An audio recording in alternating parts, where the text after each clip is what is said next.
Hey guys, welcome back to my channel. അപ്പോൾ ഇന്നൊരു cooking video ആണ്.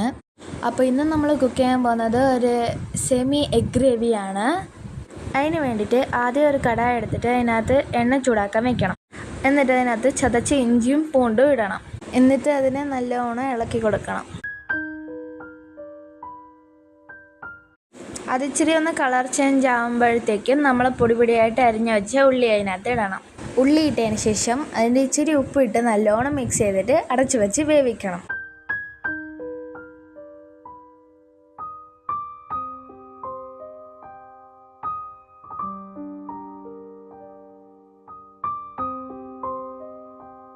ഈ ഉള്ളി വേവുന്ന സമയത്തിൻ്റെ ഇടയ്ക്ക് തന്നെ നമ്മൾ മുട്ട പുഴുങ്ങാനും വെക്കണം.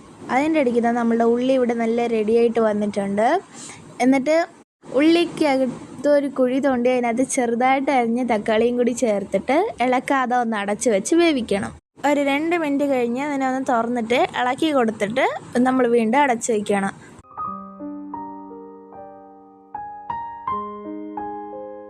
തക്കാളി നല്ലോണം വഴണ്ടതിന് ശേഷം നമ്മൾ മസാലപ്പൊടി ഇടണം. ഇവിടെ ഞാൻ ഇടുന്ന മസാല മഞ്ഞൾപ്പൊടി, ചിക്കൻ മസാല, കൊറിയാണ്ടർ പൗഡർ, എന്നിട്ട് മുളകപ്പൊടി. നമ്മൾ ഓൾറെഡി ഉപ്പിട്ടത് കൊണ്ട് തന്നെ ഉപ്പിനി ഇടണ്ട, നോക്കിയിട്ട് പിന്നെ ഇട്ടാൽ മതി. ഇതിനൊന്ന് നല്ലോണം ഇളക്കി കൊടുത്ത് ഇതിനകത്ത് വെള്ളം ഒഴിച്ച് തിളപ്പിക്കണം. നമ്മൾ ചേർത്ത മസാലേൻ്റെയൊക്കെ പച്ചമണം പോകുന്നവരെ ഈ വെള്ളത്തിനെ നമ്മളിത് തിളപ്പിക്കണം.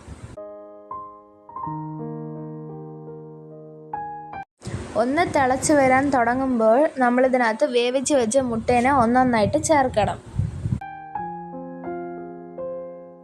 മുട്ടേനെയൊക്കെ ചേർത്തിട്ട് ഒരു 2 മിനിറ്റ് വേവിച്ചതിന് ശേഷം ഇച്ചിരി കൊറിയാണ്ടർ വെട്ടി വെച്ചതൊക്കെ ഇതിനകത്ത് ചേർത്തിട്ട് നല്ലോണം അടച്ച് വെച്ചിട്ട് ഒരു 2 മിനിറ്റ് തിളപ്പിച്ചാൽ മതി. നമ്മൾ അടിപൊളി എഗ് ഗ്രേവി റെഡി.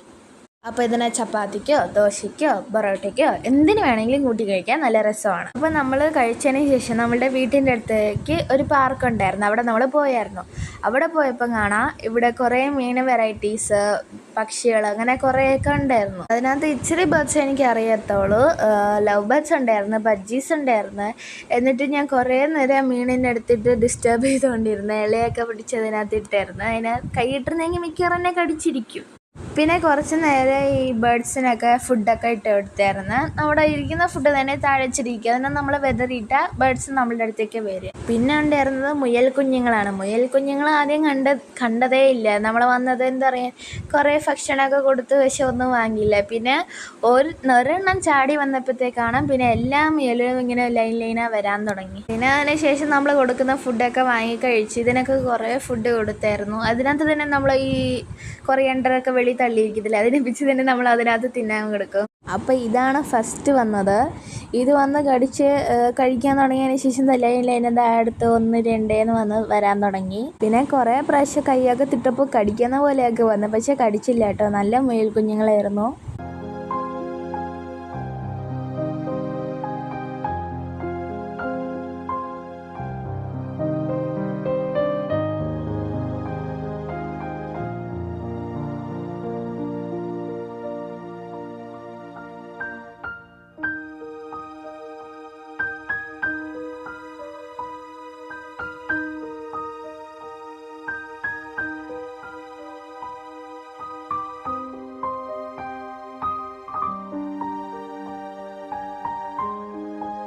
അപ്പോൾ ആദ്യം വന്ന മുയൽ കുഞ്ഞുങ്ങളാണ് പിന്നെയും വന്നത്. അതാ ഈ ഫ്രണ്ടിലിരിക്കുന്നത്, പിറകിലിരിക്കുന്നതാണ് ആദ്യം വന്ന മുയൽ.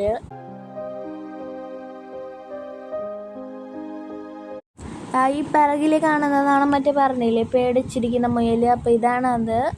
അപ്പോൾ ഇന്നത്തെ വീഡിയോ നിങ്ങളെ ഇഷ്ടപ്പെട്ടെന്ന് വിചാരിക്കുന്നു. ഈ വീഡിയോ ഇഷ്ടപ്പെട്ടെങ്കിൽ ലൈക്ക്, ഷെയർ, സബ്സ്ക്രൈബ്. ഇതേപോലെ ഒരു പുതിയ അടിപൊളി വീഡിയോയുമായിട്ട് വരാം. അതുവരെ this is your B signing off. By.